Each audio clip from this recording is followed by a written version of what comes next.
warahmatullahi wabarakatuh. Hai teman-teman, yuk kita kembali belajar bersama. Kali ini kita akan belajar bersama mengenai tentang macam-macam atau jenis-jenis metode mengajar. Sudah siap untuk belajar bersama? Oke, let's go. Kita belajar bersama.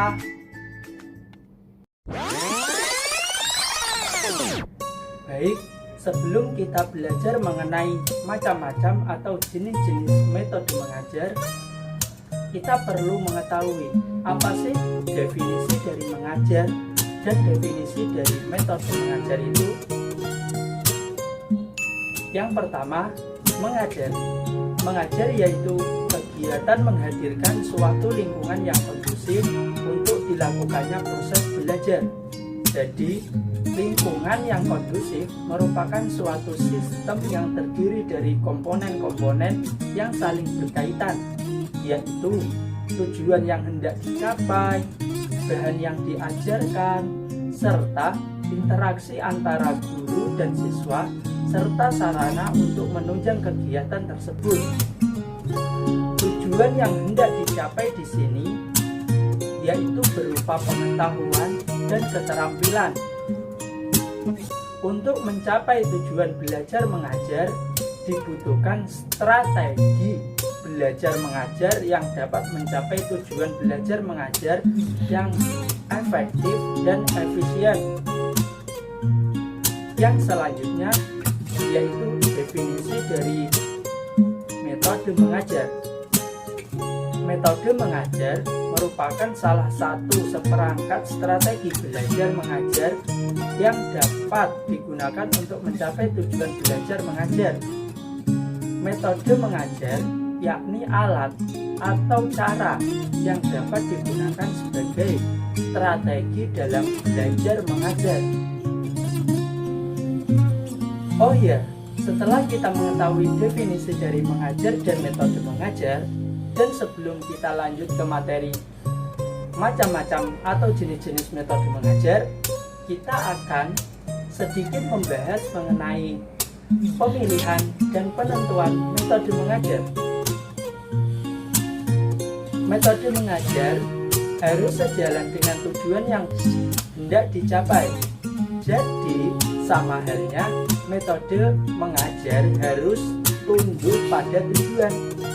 Metode mengajar sebagai strategi dalam mencapai tujuan belajar mengajar. Metode mengajar harus dipilih dan ditentukan terlebih dahulu sebelum diselenggarakan kegiatan belajar. Pemilihan dan penentuan metode mengajar biasanya didasari adanya metode tertentu yang tidak dapat dipakai untuk mencapai tujuan tertentu. Selanjutnya, kita akan belajar mengenai apa saja sih macam-macam atau jenis-jenis metode mengajar. Macam-macam atau jenis-jenis metode mengajar yang pertama yaitu metode ceramah. Pasti teman-teman sudah tahu apa sih metode ceramah itu? Tepat sekali. Metode ceramah merupakan penyampaian bahan ajar dengan komunikasi lisan. Metode ini sangat efektif untuk penyampaian informasi dan pengertian. Kelebihan dari metode ceramah diantaranya yaitu guru mudah dalam menguasai kelas, guru mudah mengorganisasi kelas, guru mudah menerangkan pelajaran dengan baik, dan masih banyak lagi kelebihan dari metode ini.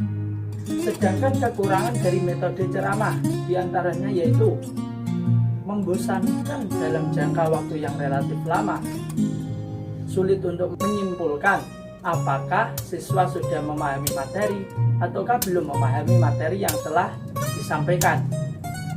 Dan dalam metode ini siswa menjadi pasif, tidak bisa lebih aktif dalam pembelajaran. Yang kedua, metode yang kedua yaitu metode tanya jawab. Metode tanya jawab adalah cara penyampaian bahan ajar dalam bentuk pertanyaan yang harus dijawab. Kelebihan dari metode tanya jawab diantaranya yaitu pertanyaan dapat menarik dan memusatkan perhatian siswa, merangsang siswa untuk melatih dan mengembangkan daya pikir, mengembangkan keberanian dalam menjawab dan mengemukakan pendapat, dan lain sebagainya. Sedangkan kekurangan metode ini diantaranya yaitu banyak waktu yang terbuang jika menunggu siswa yang belum bisa menjawab soal. Banyak siswa yang cenderung takut dan tegang bila guru kurang dapat menghadirkan suasana yang akrab dalam pembelajaran. Dan masih banyak lagi kelebihan dan kekurangan dari metode tanya jawab.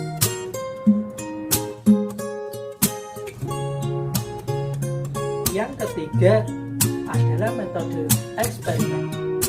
Metode eksperimen adalah cara penyampaian bahan ajar di mana siswa melakukan percobaan dengan mengalami dan membuktikan sendiri sesuatu yang dipelajari.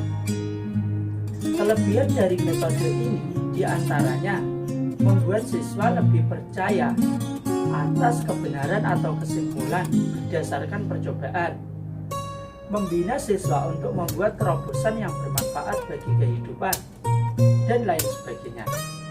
Sedangkan kekurangan dari metode ini diantaranya yaitu lebih sesuai dengan bidang sains teknologi, memerlukan berbagai fasilitas, menuntut keuletan, ketelitian, dan kesabaran, serta tidak selalu memberikan hasil yang sesuai dengan harapan.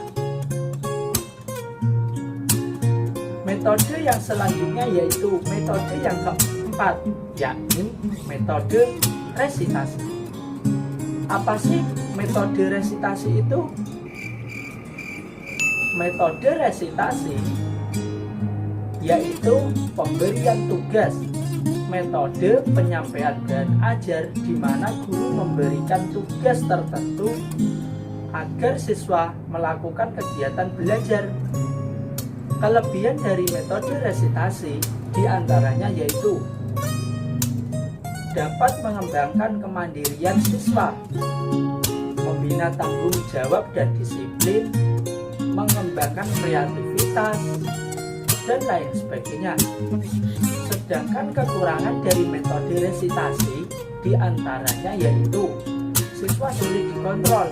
Apakah siswa mengerjakan tugas sendiri ataukah siswa tidak mengerjakan tugas secara sendiri. Bila dalam tugas kelompok ada yang aktif, ada yang pasif, dan masih banyak lagi kekurangan dan kelebihan dari metode resitasi.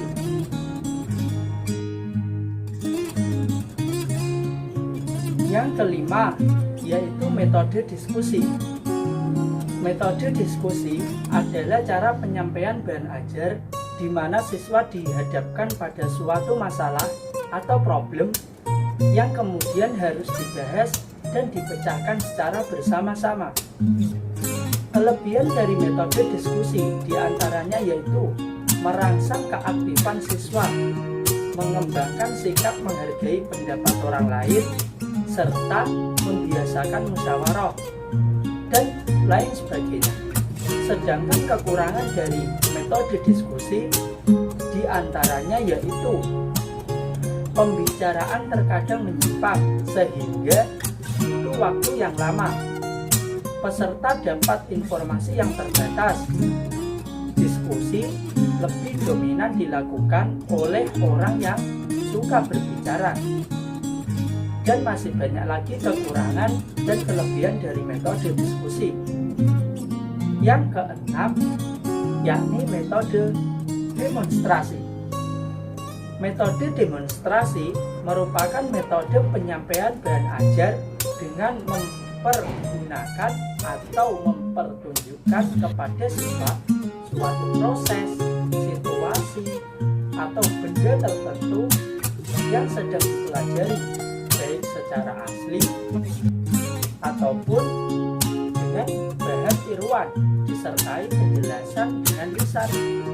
Kelebihan dari metode demonstrasi diantaranya yaitu membuat lebih jelas, menghindari verbalisme, siswa lebih mudah memahami, proses pengajaran lebih menarik, menjadikan siswa lebih termotivasi untuk aktif dalam belajar, dan lain sebagainya.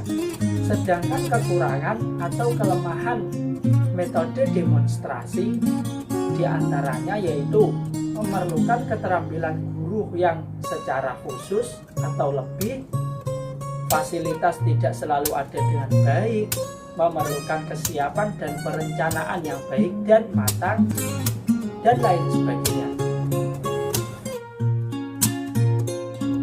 Yang ketujuh yaitu metode latihan.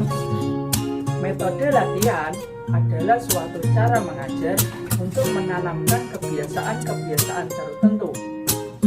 Metode latihan digunakan untuk memperoleh suatu ketangkasan, kecepatan, ketepatan, dan keterampilan.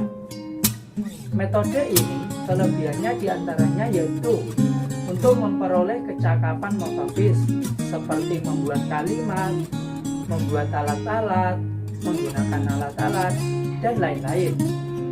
Untuk memperoleh kecakapan mental, asosiasi seperti membaca simbol, peta, dan sebagainya. Pembentukan kebiasaan yang dilakukan akan menambah kecakapan serta ketepatan dalam pelaksanaan. Sedangkan beberapa kelemahan dari metode ini yaitu diantaranya menghambat bakat dan inisiatif siswa, membentuk kebiasaan yang lalu, dapat menimbulkan verbalisme, dan lain sebagainya. Yang terakhir atau yang kedelapan yaitu metode karya wisata. Metode karya wisata adalah cara mengajar yang dilakukan dengan mengajak siswa ke suatu tempat atau objek tertentu di luar sekolah untuk mempelajari sesuatu. Kelebihan metode karya wisata diantaranya yaitu memiliki prinsip pengajaran modern yang dimanfaatkan lingkungan nyata, membuat yang dipelajari lebih relevan dengan kenyataan, dapat merangsang kreativitas siswa, informasi lebih luas dan aktual, dan lain sebagainya. Sedangkan beberapa kekurangan metode karya wisata diantaranya fasilitas sulit disediakan siswa atau sekolahan, memerlukan persiapan dan perencanaan, memerlukan koordinasi dengan guru serta bidang studi lain, sering unsur rekreasi menjadi prioritas daripada tujuan utama, sulit mengatur siswa yang banyak, dan lain sebagainya.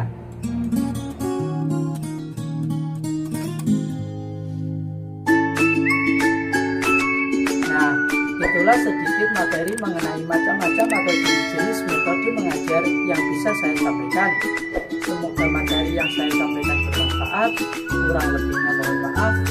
Wassalamualaikum warahmatullahi wabarakatuh.